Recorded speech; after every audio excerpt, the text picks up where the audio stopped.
Querido irmão, querida irmã, neste sexto domingo do tempo comum, nós temos dois temas muito fundamentais que a palavra de Deus hoje aborda: a confiança e a felicidade.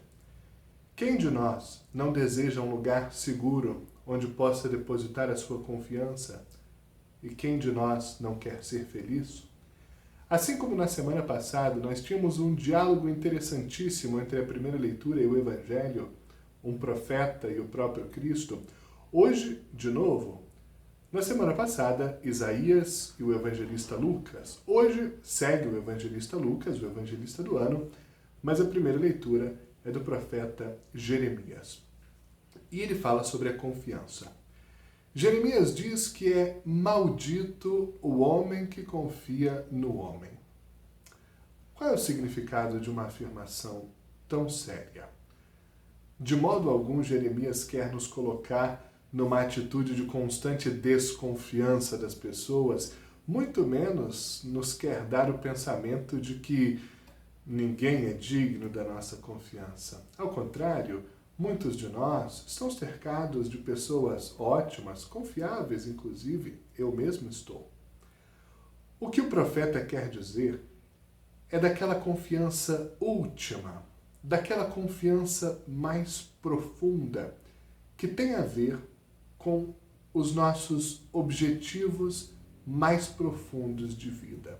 Em outras palavras, a nossa realização, a nossa plenitude. E o que o profeta hoje diz é que é maldito aquele que tem a ilusão de acreditar que a sua confiança mais profunda, a plenitude da sua vida, pode ser saciada por uma pessoa. Não pode. Porque todas as pessoas, nós inclusive, eu inclusive, todas as pessoas são falhas. Todas as pessoas são incompletas. Todas as pessoas estão sujeitas a erros, a desvios, a limitações. Então é claro que nós podemos confiar nas pessoas e é claro que as pessoas têm muito a nos oferecer, com o seu testemunho, com a sua sabedoria, com a sua inteligência, com a sua bondade. Repito, eu estou cercado de pessoas que têm muito a me oferecer e a me enriquecer como pessoa, seja diante da sociedade, seja no mundo espiritual. Mas ninguém, nem aquela pessoa que eu julgo a mais sábia, a mais santa, a mais generosa, ninguém pode oferecer a plenitude da minha alma, a realização da minha vida, o sentido último da minha existência. Só Deus. Por isso é maldito aquele que confia no homem. E o profeta dirá na segunda parte da leitura: bendito é o homem que põe a sua confiança no Senhor, a sua confiança em Deus. Isaías dirá ainda que é maldito aquele que faz consistir a sua força na carne. Aqui a carne não significa apenas os prazeres do corpo, nem está ligada diretamente só à questão da sexualidade. A força da carne aqui simboliza tudo o que é material. Tudo o que nós podemos encontrar neste mundo. Um alerta importante: a Bíblia não é contra a carne. A Bíblia não é contra a materialidade. O que a Bíblia aponta é que a carne, a matéria, embora importantes, não são o horizonte último da existência humana. E o profeta ainda dirá: maldito aquele que tem o coração que se afasta do Senhor. Coração na Bíblia sempre é sinônimo de consciência. Coração é o lugar em que a pessoa se encontra na sua essência. É lá onde eu sou eu mesmo, no máximo da potência de mim. É onde está o meu eu mais profundo e sem máscaras. A minha própria essência. Então, note como é forte. O profeta apresenta 3 caminhos de maldição. Ou seja, 3 caminhos que nos levam para o abismo, nos levam para a infelicidade e frustram a nossa confiança. Colocar a nossa confiança última no ser humano,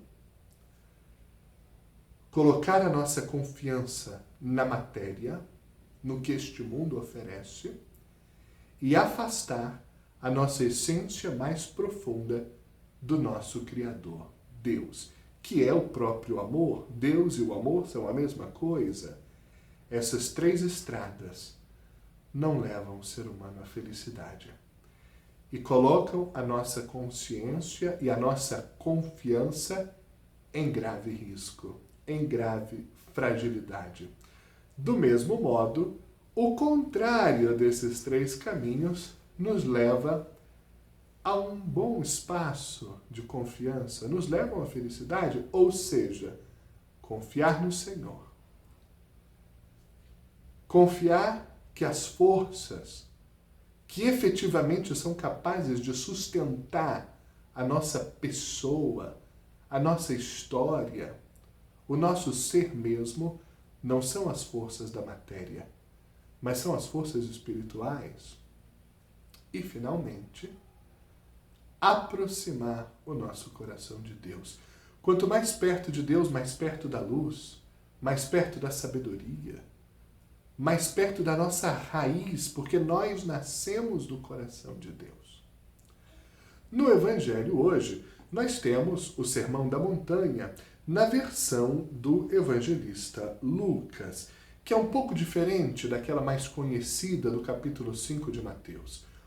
O Sermão da Montanha é provavelmente o discurso mais importante de Jesus, ao menos o mais conhecido, e é a síntese do pensamento e do ensinamento de Jesus sobre o agir de cada pessoa. Eu recomendo, vá sempre ao Sermão da Montanha. É sempre novo, tem sempre o que nos dizer. Seja aquela versão de Mateus, que não são só as bem-aventuranças do capítulo 5, mas são capítulos 5, 6 e 7, como também essa versão de Lucas, é a visão de Jesus sobre a felicidade. Um alerta importante. Tanto o texto de Lucas, que hoje temos, quanto o texto de Mateus, nos apontam que, embora houvesse ali uma enorme multidão que queria ouvir Jesus, Jesus olha para seus discípulos e é a eles que fala. Qual é o significado dessa anotação? Discipulado é seguimento. O discípulo é aquele que segue o seu mestre. Para nós compreendermos o que realmente Jesus quer dizer quando apresenta a sua ideia, a sua imagem de felicidade, é preciso não só escutar essas palavras como que de fora, como um mero espectador que assiste a um espetáculo, alguém que pega qualquer livro de literatura e vai lê-lo, de uma perspectiva, repito, externa, mas é preciso entrar na experiência de Jesus. É preciso ouvir a partir de dentro, da estrada do discipulado. Só estando no caminho do seguimento de Jesus é possível compreender a ideia que Jesus traça de felicidade, que é muito diferente da nossa. Os pontos de hoje são: felizes os pobres, felizes os que têm fome, felizes os que choram e felizes os odiados, insultados, amaldiçoados e agredidos por causa do nome de Deus. Fôssemos nós traçar 4 caminhos de felicidade, jamais usaríamos estes. Por que Jesus os usa? Felizes os pobres. É o primeiro ponto de felicidade em Jesus Cristo. Claro que Jesus não está aqui fazendo um elogio à pobreza, à miséria, muito menos à desigualdade social. Essa pobreza a que Jesus se refere é o desapego. É uma relação saudável e de liberdade em relação aos bens. Não é pecado possuir bens. Não é pecado almejar bens ou mais bens do que aqueles que temos. O pecado é colocar nos bens a nossa felicidade. O pecado é acreditar que são os bens que nos darão as respostas, as consolações, o chão firme para pisar. Quem assim acredita não encontra felicidade, mas a infelicidade. Nós estamos cheios de ricos infelizes ao nosso redor. Estamos cheios de pobres realizados ao nosso redor. De novo, não tem nada a ver com um elogio à pobreza, uma crítica à riqueza, mas nós precisamos olhar para os bens com uma perspectiva totalmente nossa.